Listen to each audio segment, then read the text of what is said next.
Welcome to the 1800s home, where Siri was just the name of your neighbor's kid and lighting was more candle than screen. Imagine coming home from work in 1880, no smartphone to check, no electric lights to flick on, yet life was anything but boring. In fact, a Victorian house was buzzing with activity, clever gadgets of its day, and social rituals that might seem quirky now. Hi everyone, Ken here. Let's step through the front door and explore how each room was used before modern technology took over in a special episode of This House. You arrive at the front entryway, often a small vestibule or foyer just inside the front door. This little room isn't just a buffer against the weather, it's a space for shedding your muddy boots, hanging up your coat and hat, and keeping the rest of your house private and comfortable. In Victorian times, the entryway was like the house's social media hub, minus the Wi-Fi. On a side table or special silver tray, you'd find calling cards left by visitors in your absence. These were small, printed name cards that friends and acquaintances would leave to announce they had dropped by. A tray brimming with calling cards was basically a Victorian status symbol, a display of all the fine folks in your social circle with the most illustrious names strategically shuffled to the top. If you were making a formal visit, you'd hand your card to the servant or child who answered the door, and if the host wasn't receiving guests, well, you weren't home, which was code for please come back later. Once you've placed your own hat and umbrella on the coat rack, you might glance around the foyer. Perhaps there's a large mirror to make the space look bigger and to check your windblown hair, and a stiff chair for guests to perch on while waiting. If you're a visitor, you'd hand over your calling card and wait in this entry area until invited further in. For homeowners and family though, the entryway is a quick pit stop, hang up your overcoat, wipe your shoes, and step into the heart of the home. Proceeding from the entry, you enter the main living area, often called a drawing room or parlor in the 19th century, the predecessor to the modern-day living room. In our 1880s scenario, this is the room where the family would gather after the day's work. Without a TV or radio, or smart devices for that matter, what on earth did they do? The answer, plenty. Families in the area made their own entertainment. They played games, read books, sometimes out loud to each other, performed music, and even put on amateur theatricals for fun. It wasn't uncommon to find a piano in the parlor. Playing the piano and singing were favorite pastimes, and children were often taught music from an early age so the whole family could join in song. There's no Xbox, but perhaps a chess match or a round of dominoes on the center table, and of course, there's conversation. Families actually talk to each other, trading stories of the day, discussing news, or swapping jokes, all by the warm glow of an oil lamp or gaslight. The parlor was truly the social center of the home. It's furnished with the best chairs and prettiest decor the family can afford, perhaps lace curtains, oil paintings on the wall hung from picture rails rather than nailed to avoid marring the wallpaper, and curios collected over the years. This is the room used to host guests for tea or conversation, so it had to impress. Courting couples would also sit in the parlor, with chaperones nearby. It was a semi-public space appropriate for getting to know one another within the bounds of propriety. This room wasn't called the living room quite yet. In fact, during the Victorian era, it had a rather morbid nickname, the death room. This is because when a family member passed away, the body was often laid out in the parlor for a day or two for friends and relatives to come by and pay respects, an at-home wake of sorts. By the early 1900s, people grew uncomfortable with the gloomy moniker. In 1910, a women's magazine suggested reclaiming the space for the living, coining the term living room to replace death room, since this room should celebrate life and social activities, and so the living room was born. But in the 1800s, it's still very much the parlor we're in. While you relax in the parlor, let's talk about how you'd communicate with friends and family from home in this era. In short, letters, and more letters. Without email, texting, or even a telephone. Remember, in 1880, the telephone was brand new and only a rarity in wealthy homes, if at all. The only way to chat with someone far away was to write a letter. For faster communication over long distances, the telegraph was the high-tech solution of the mid-19th century. By the 1850s and 1860s, you could send a telegram, a brief message in Morse code, via telegraph offices. But telegrams were relatively expensive and used mostly for urgent or business matters. But by far and large, patience was a virtue in 1880s communication. Getting back to our day in the life, as the evening progresses, the household gathers for dinner in the dining room. In the 19th century US, dinner could be a formal evening meal, especially in middle-class families, often served around 6 or 7 p.m., or sometimes an earlier big day meal in rural life with a lighter supper later. By the 1880s, the trend leaned toward a hearty evening dinner for many Americans. The dining room itself was usually a distinct space with a substantial table, chairs all around, and maybe a sideboard for dishes. This is where the family came together daily, and if you had guests, this room showed off your civility and manners. Victorian dining culture was steeped in etiquette. Remember all those manners your grandma taught you? They likely originated here. Elbows off the table? Absolutely. Don't start eating until the host does, of course. In fact, Victorian etiquette manuals spent pages on the do's and don'ts of dining. For example, it was considered quite rude to talk too much about the food itself at the table, no raving about how good the pie is, and definitely no complaining either.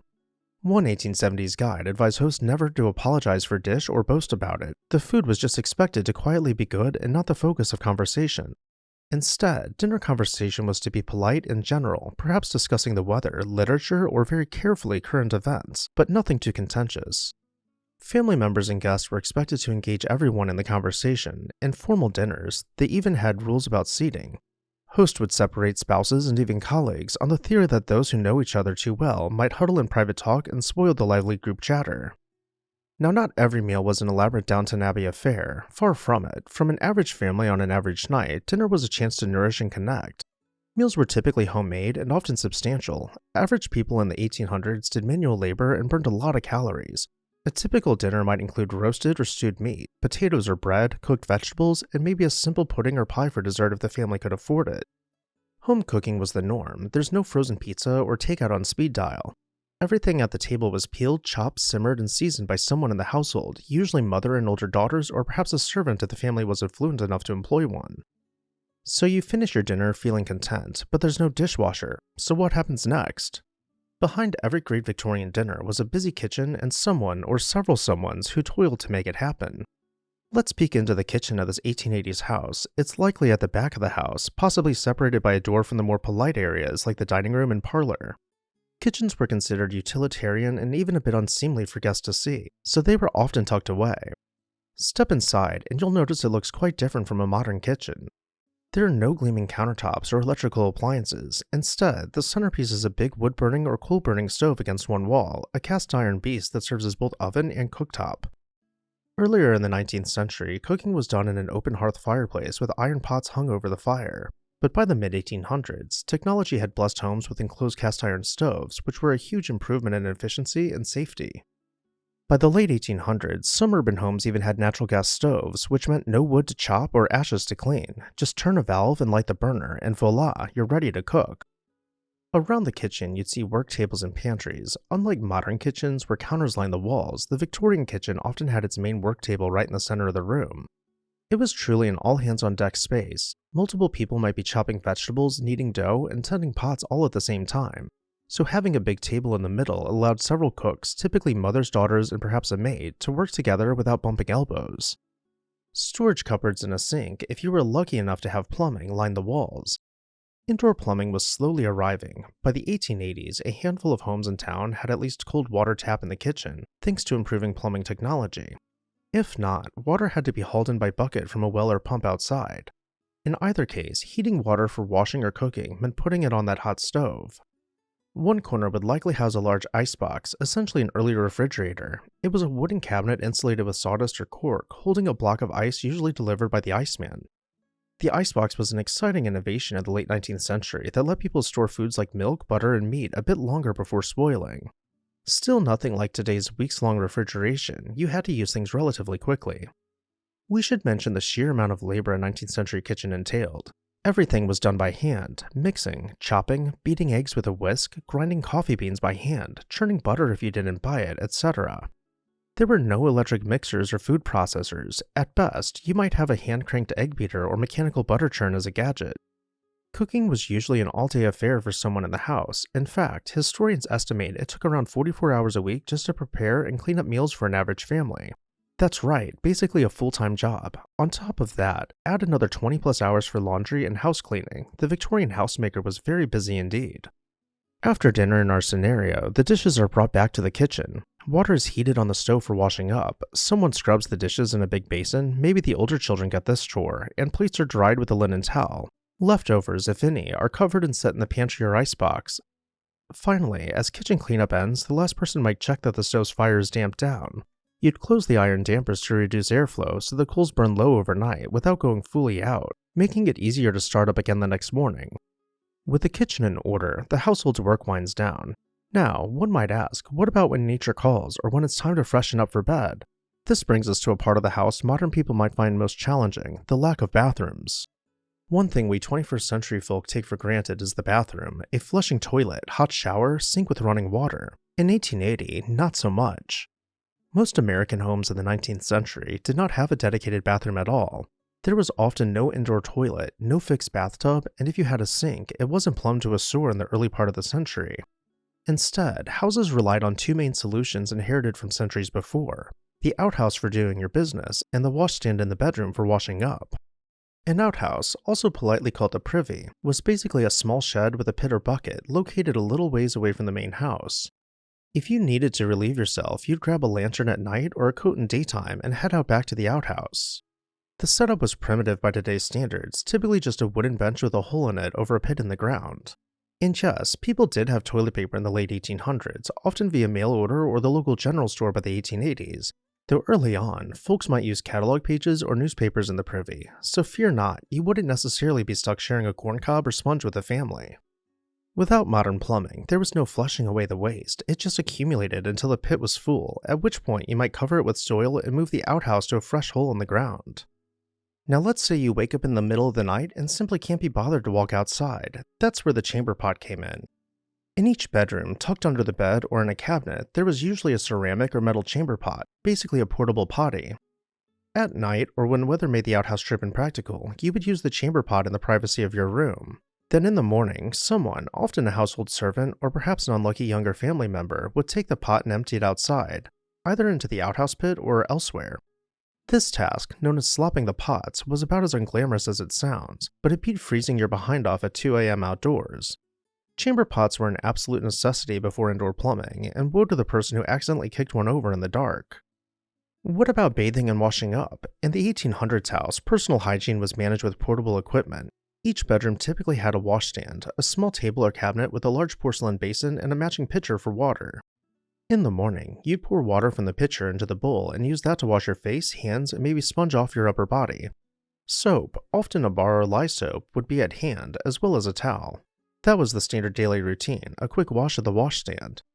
For baths, those were more of a production. Without a dedicated plumb bathtub in most homes, families used a portable tub, often a tin or copper tub that could be brought out when needed.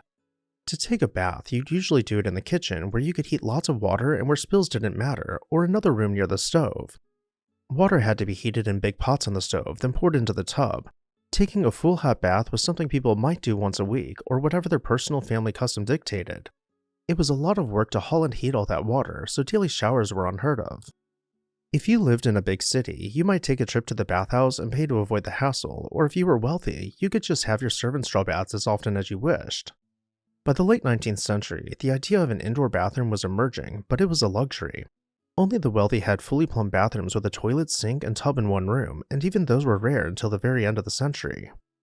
After our long day, it's time to retire to the bedroom, or maybe multiple bedrooms if the household is large. A typical Victorian bedroom would strike us as both familiar and odd. Familiar in that there's a bed, of course, and maybe a dresser, a wardrobe for hanging clothes, and some personal items. Odd in that you might see things like a bed warmer, a metal pan with hot coals used to warm up the sheets on a cold winter night, or mosquito netting hanging from the bed canopy in summer. The bed itself in 1880 could be quite luxurious. Heavy wooden frames, perhaps a four-poster with a canopy, and a mattress stuffed with cotton, wool, or horsehair. But how did people sleep compared to now? Well, for one, nightclothes were the norm. Long cotton or linen nightgowns for women, long nightshirts for men, often accompanied by nightcaps. Yes, those long floppy caps to keep the head warm. Remember, without central heating, bedrooms could be very cold in the winter. You might have a small fireplace in the bedroom, but many houses didn't heat bedrooms at night. Fire risk and fuel expenses were concerns, so folks bundled up, and the nightcap helped prevent losing too much body heat from one's head. On frigid nights, some would even take a heated brick and place it by their feet in bed to act as a DIY foot warmer. Now imagine it's a sweltering August night instead. Fans were rare, but there was certainly no air conditioning. How did they cope? This is where the sleeping porch idea comes in. In the late 19th and early 20th century, many homes in the US started incorporating sleeping porches. Basically a covered porch or balcony with plenty of windows or screens, designed for people to sleep in the open air and catch cool breezes on hot nights. Even those without a purpose-built sleeping porch got creative. People would set up tents in the yard or sleep out on the lawn or rooftops when it was too stifling indoors. Anything to escape the heat trapped inside the house. Finally, morning comes, usually at dawn or whenever the rooster signals its time.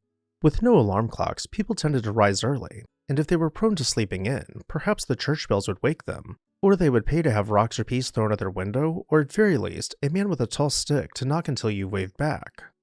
The first task of the day in a 19th century house might be to open the shutters, revive the kitchen fire from last night's embers, and start heating water for breakfast, and so the cycle begins anew.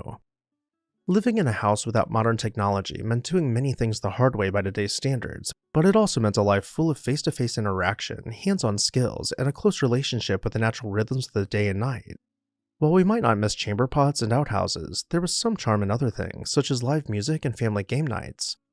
So next time your power goes out or your phone dies, perhaps channel a bit of 1800s spirit.